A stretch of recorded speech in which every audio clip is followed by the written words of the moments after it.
Writing a good personal statement is important.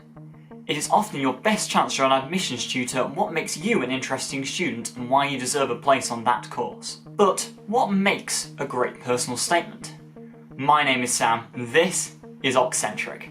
For those who didn't already know, the UK UCAS personal statement is 4,000 characters long, and in it you discuss your interests and what makes you a suitable candidate for the courses you're applying for. In this video I'm mainly going to be focused on Oxbridge style personal statements because these are what I know the most about. However, hopefully a lot of the advice will be useful wherever you are applying. Additionally, I applied for engineering, so I'm going to try and give some subject-specific insight into engineering and STEM subjects in general. However, majority of this advice will still apply to humanities subjects. Before we get started, I may mention supercurricular activities in this video. If you've never heard of these before, don't panic. They are just any activity that is relating to academics that isn't inside of your regular school syllabus. Here are my top 10 tips for a successful personal statement. Tip number 1. Start early.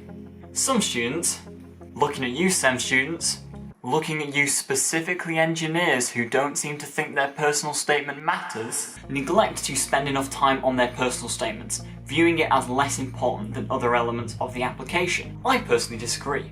A well-written personal statement could therefore more easily distinguish you from your peers and have a positive impact upon your application. On top of this, being early may mean that your teachers actually have more time to read through your statement and properly analyse it, because at the last minute there's often a large influx of applications and obviously they're not going to have as much time to read each one. Additionally, fine-tune the statement, so changing individual words, condensing and adding extra content gets better with each iteration, so making sure you leave enough time for this step is very important. Tip number 2. Don't panic about the opener. This has been said many times, but ultimately what matters is the content of your personal statement and not just the opener. If you have a unique opener idea, great, but if you don't, just get started on the main body of your personal statement and come back to it later. You may find that what you've already written gives you some inspiration. Tip number 3. Think A, B, C. And no, not the Jackson 5 song. So this strategy should govern how you write your personal statement. Think about something you've done, ideally relating to your subject. This could be an online course, a work experience, or a book you've read. What did you learn from this? Finally, consider what you did afterwards to develop and demonstrate your understanding. Maybe you did more research online or wrote an article about what you've done. That is the ABC strategy. Using this strategy makes writing a statement significantly easier, and just with a few of these sentences, you suddenly will have a whole paragraph. Tip number 4. Keep it concise. You may be staring at a blank page now, but believe me, in a few months' time, or maybe even a few days' time, you will be looking at your statement and thinking, man, I could do with some more characters. For this reason, I encourage you to keep the wording of your statement as concise as possible from the start. This may also aid the flow of your statement because you find you less frequently have to go back and change or remove words when you get onto the editing stage. Tip number 5. Try and play to your strengths. Personally, my interest in engineering was sparked by a passion for roller coaster design. Hence, this was the theme the majority of my personal statement stemmed from. This meant that I could write genuinely enthusiastically about the subject. It also meant that when I went to interview at various universities, I knew plenty of background knowledge about the subject, so I could answer questions about my personal statement effectively. Talking about your favourite subjects in your personal statement, provided you can link them into academics, is often a really good path to writing a great and authentic personal statement. Tip 6. Use the rubber duck test. So in my final personal statement, I alluded to some sensitive subject matter regarding the ethics of engineering. Initially, I went into a bit too much detail. However, on the unique course at Oxford, I spoke to someone and they told me about this great strategy. Pretend you have, or acquire, a rubber duck. Look at this snazzy little fellow. Beautiful. What a lad. Do you feel uncomfortable reading aloud this part of your personal statement to your rubber duck? And if the answer is yes, it's potentially too sensitive to include in your personal statement. Alternatively, consulting teachers and subject specialists to hear their views is often a good idea. Tip number 7. Know your course. I personally applied for a general engineering course at Oxford and several other universities. This means that the course is not actually specialised for the first 2 years and you look at a variety of engineering disciplines before you specialise in the last 2. Now, because of this, I include elements of mechanical, electrical and systems engineering within my personal statement. Most of the universities offer specialised engineering courses, so whilst I covered all this content, I still had to make sure that the overall flavour of the statement related to the specialised courses I was applying for, which was in my case mechanical engineering.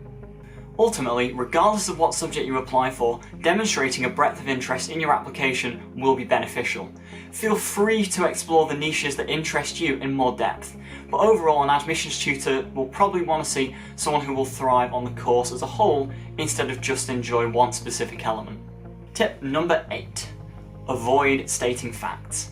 Did you know that nearly 1,000 UK power cuts have been caused by squirrels? No, you probably didn't, and if you did know, then you've probably been reading the same dodgy facts website as me, and you've got better things to do with your time. But more importantly is that stating a fact tells you absolutely nothing about me as a candidate. At first I did fall into the pitfall of stating facts in my personal statement, but then I realised tutors don't care about that. Overall, those characters would be better spent discussing another supercurricular activity or something else you did. Tip number 9. Stay focused on your subject.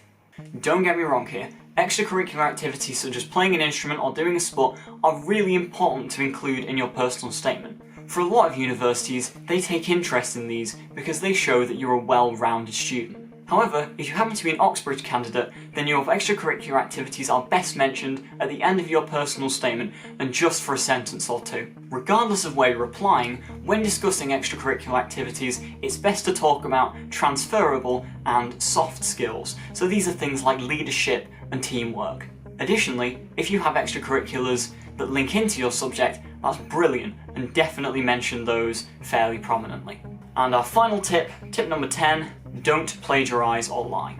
At first, I highly recommend reading the statements of other applicants so you can get a feel for yourself of what works and what doesn't, and maybe get a bit of inspiration for what you want to write in your personal statement. However, plagiarism is both obvious and not treated lightly by universities. In an interview situation, it is particularly problematic because if you've not done something and you begin to be asked questions about it, then they will know straight away.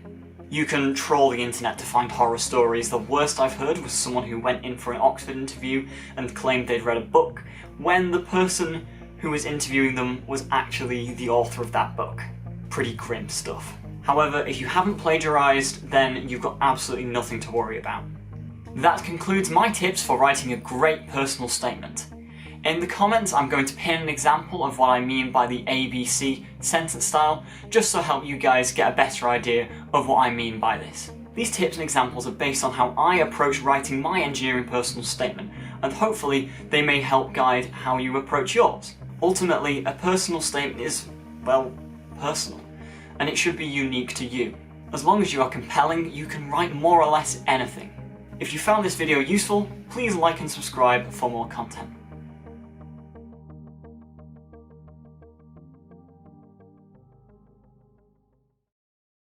Man, talking kills your throat, didn't know this.